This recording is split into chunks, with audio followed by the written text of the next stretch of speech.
I'm Mike Connell, founder of Boston Making a Difference, here today with another edition of BMAD Spotlight. Today our guest is Guerda Victor, young woman from Boston, also a black woman from Boston, here today to talk with us about her business, Victorious Living Now, but also to talk about a very poignant and current topic, Black Lives Matter. We're happy to have Guerda here with us today. Guerda, how are you? Thanks for being here today. Thank you. My name is Gerda, and I'm actually from Haiti, born and raised in Haiti.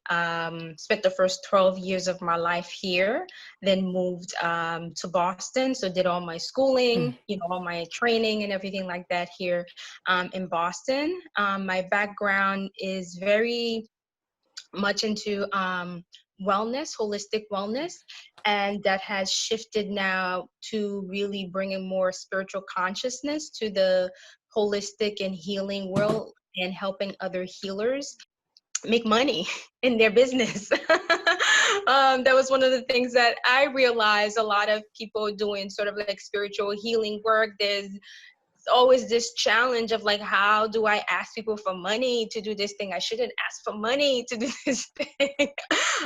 So my intention is to really help people to get comfortable with money, asking for money. And part of the work, it's very integrative and holistic, also noticing where we hold things in the body that actually influence our capacity and ability to bring money in. I love to say the only reason you need money is because you have a body. Spirits have no need for money. Well, money is an important topic, and I love talking about money. And we could go on forever talking about money. But today's topic is Black Lives Matter. It's been in the news. It's been a topic that's been really around for a long time. Racism, and it's something that needs to be dealt with. People get uncomfortable, I think, especially white folks get uncomfortable when the discussion goes to racism, but it's something that we all need to face and deal with and tackle this problem. So let's start off with, maybe you could, if you have an experience where you could share where racism has been an issue for you here in the U.S. Gerda, do you have anything you could share with us? Sure. To be quite honest with you, Mike, during my time here, I haven't really experienced racism to the degree that I know, Black Americans, people who are native to this country have experienced it. And I think being of another country where people growing up around people looking like me all the time, I think I build sort of like this level of self-awareness and presence. And it could be that I'm ignorant to it because I didn't grow up with experiencing that. Like, I think the media, right, plays a role in like always seeing this, always hearing that. And I think perhaps my perception might be a little bit skewed in that way, where I find that I haven't experienced that to the degree some of my colleagues, people that I know, have. But I've definitely experienced discrimination being an immigrant. So sometimes it's blurred to say, okay, is this because I am a Black person, or is this because I am a Haitian person? If I can add one more thing to that, this just reminded me of an experience that I had maybe 2 years ago. And I think, as you said, Mike, just the fact like this has been heightened, right? So I think it's this weird thing where you start to become more aware. And I don't want to go into politics, but I do think like there's a lot of that influenced it a lot, right? Like the current president now, once this person came in office, it almost seems like certain people felt like they almost got a free card, right? To be blatant about their racism, right? That's the only way I can say that. And I remember I was subletting a office space in the Copley area, which I've worked in the area for years, and I've worked with people of all social, economic background. I've never ever had an issue. And one particular day I had to go into the office and I switched my bags and I didn't have the key to get into the building, and I got there and I'm like, oh my God, how am I gonna get in? And this white woman was coming out, and then she stood in the door and was like, who are you here to see? And I thought, this is not a private resident.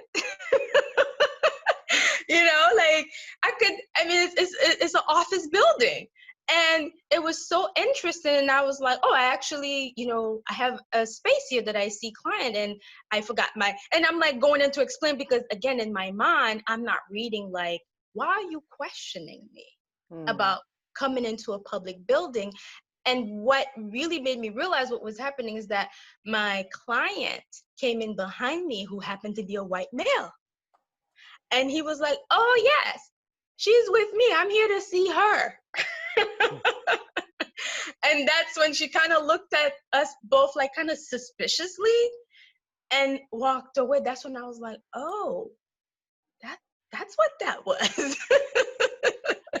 That's the kind of thing that you hear about, sometimes they could seem simple and innocent, but they really are, just racism, people question or they show fear or whatever it might be. And, as a white person, I've never experienced that, that's what I've learned is part of being the white privilege, that, we don't get pulled over because we're white. We get pulled over because we've made a traffic mistake, or we're speeding, or we've done something criminal, or whatever it is. It's not because that we're just a white guy driving by. We're, black people experience that kind of thing all the time. So maybe if you have a couple suggestions, Guerda, do you have anything that, you could suggest from the black point of view of what we could all do to help, bring this along and make things better for everybody? Yeah, I mean, we need to get comfortable having uncomfortable conversations. And one of the things that I'm really vocal about, because I have noticed there's a lot of like, white people created this, and white people need to fix this. Right? And I've seen, white people taking the lead and saying, I will fight for you. Like, even like, it's really looking at like, the insidious places, even like well-meaning people still carry some idea of superiority, right? When you say you will fight for me, there's an implication there that you don't think I can fight for myself, right? That I need you to come and fight for me, So I am really in the space of like saying we need to take a step back and take a broader scope of what's really going on and how are we really going to create dynamic change. And a lot of what like with like affirmative action is like, okay, we can't apply a band-aid on this big wound, right? That's been going on. And a lot of times I feel like some of these results, like, oh, people can't, black people can't get into work. Well, let's make a quota. I would rather be hired based on my merit rather than you trying to meet your quota to have a certain number of black people or black women. So these are the things that we need to look at. Even people who are doing things, it's well-meaning, but like, what is the intention? What's the energy? What's the thought process behind this action? Is it really coming from a place of really seeing me, not just like as a black one, but seeing me as a person, as a human being, rather than, oh my God, I can't believe my ancestors did this to you. Oh, I'm so in shame. I'm so embarrassed. Like, how can I fix it? Oh, let me give you this, let me give you that. And it's like, no, it's really starting to pull back the layers and really looking at how just the whole idea of race itself, how that creates separation. And if we're really looking to dynamically change humanity, that's something we're going to have to look at. How do I see this person really as a person? as a human being, not create special things because these special group poor them, they don't have this, so they need us, they need our rescuing, they need our saving. It's like, no, how do we make it a place, a more conscious place, a more emotionally intelligent place for all of us to benefit and create a better humanity? Because that's where we are right now. This is not about changing laws and adding, new regulations. Like, we gotta go beyond that. We at the point, like, something greater now is required.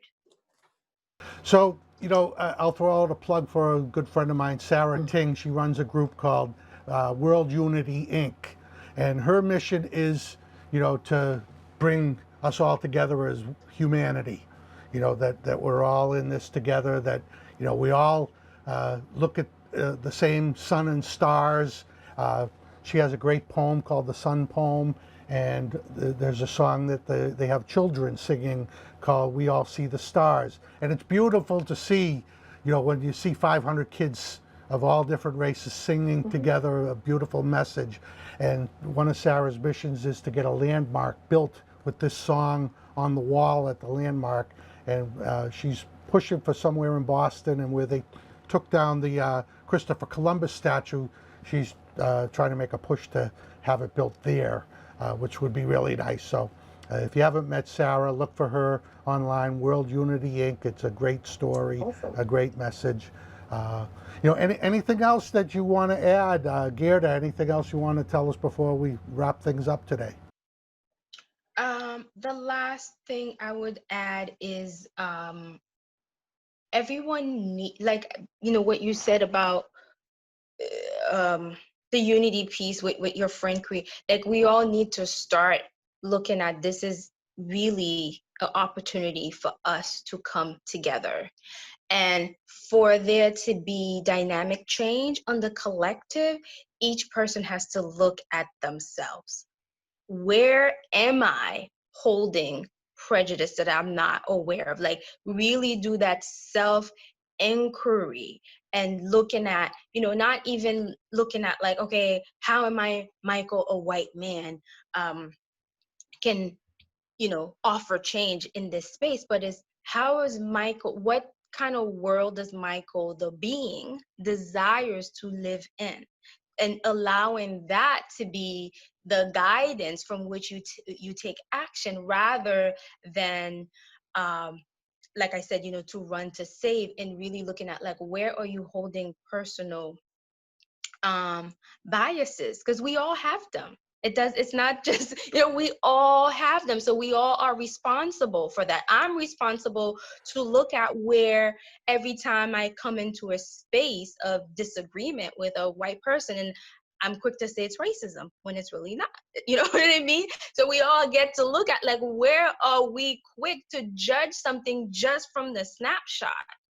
And how much of that is our projection of what's going on in the internal world that we're projecting outward?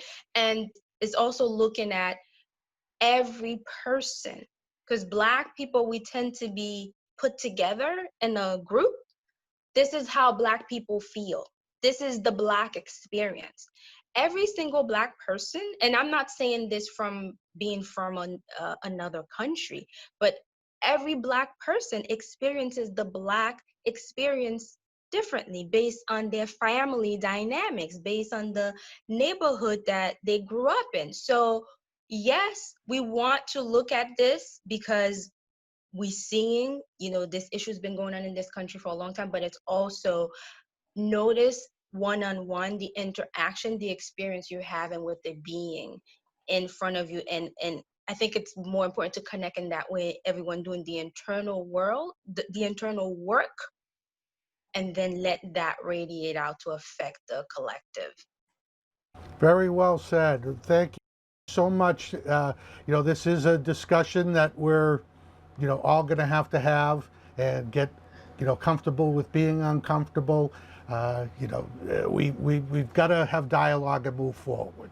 And that's, I would love to see a, totally harmonious world where there's no problems, but we know that's not real yet. It's not a reality, but, it has to start somewhere. And, us white folks and everyone else, all other races need to, get involved and collectively come up with a solution. So, right. So the last thing is, Guerda, tell us, if somebody wants to contact you, how can they get in touch with you? Yeah, so my website is www.victoriouslivingnow.com. I am very active on social media. Facebook, my business Facebook page is Victorious Living Now. I'm also on Instagram. This is where people can catch up with me. Excellent. Thank you so much, Guerda. That was awesome. It was great to see you. I hope to get you back here again. Thank you so much for sharing your experience and your ideas with us. And for everybody out there, it's another edition of BMAD Spotlight. Thanks for watching.